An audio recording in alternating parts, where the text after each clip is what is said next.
हाशिबा हिकु भेरो ॿीहर तो कुझु सम्झाइण आयो आहियां त मुराद ऐं दिलशर खे कंहिं बि सूरत में ॻोल्हे हथु कयो ऐं मुंहुं हवाले कयो, न त यकीन ॼाण दिलशर जी जाइ ते हे रूंडो ऐं मुराद जी जाइ ते तूं, तव्हां ॿिन्ही खे मां ॿधी खणी वञी अकबर खान जे हवाले कंदुसि।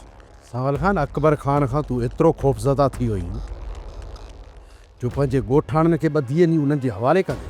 केरु थो चए त मां अकबर खान खां डिगल आहियां शेर? न आहियां डिगो हुन खां, पर तूं बि सम्झी थो हिन ॻाल्हि खे त कंहिं चंद माण्हुनि जे करे मां पंहिंजे सॼे ॻोठ खे वैल में नथो विझी सघां। सावल खान, चङो आहीं त चङो ॻाल्हाइण सिख। ॻोठ जे महज़ब माण्हुनि जे मथां शैतानगिरीअ जा इल्ज़ाम हणण तोखे सुवनि नथा। सावल खान, चलो हाशिम खान, मूं पंहिंजा लफ़्ज़ वापसि वरिता। हाणे तूं मूंखे ॿुधाए, तूं चङो बि आहीं, ॾींदे सां खणी मिलंदी त दिलशर ऐं मुराद इन ॾोह में शामिल न आहिनि? बाबा चयो न, हुननि खां पुछा ॻाछा कंदासीं, नथो ई चटे। अरे ॾे रूंडा, तो इहो छा चयो त हुननि खां पुछा कंदे? मतिलबु त तोखे ख़बर आहे त छोरा किथे आहिनि।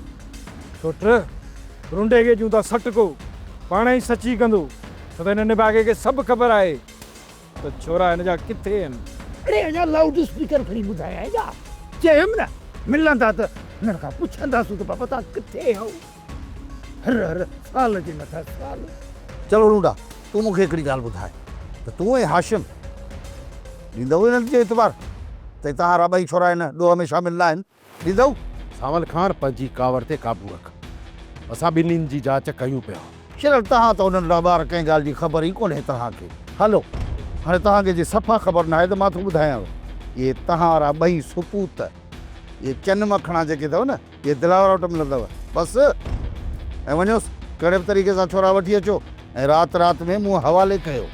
थी सघे थो त पोइ खणी मां ॿिन्ही जी जान बि बचाए सघां, पर जेकॾहिं ईअं नथा कयो त मूंखे कसम आहे पंहिंजी इज़त जो, मां उन्हनि ॿिन्हीअ जा लाश खणी अकबर खान वटि पहुचाईंदोसांव।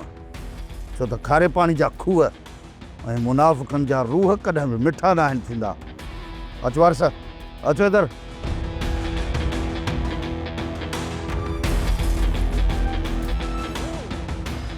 रूंडा, छोकिरनि खे ज़ाहिर कर त हू किथे आहिनि, न त सावल खान गंद कंदो। अदा जेकॾहिं गंद थियो न त मां पाण ई मरींदुसि, बसि न।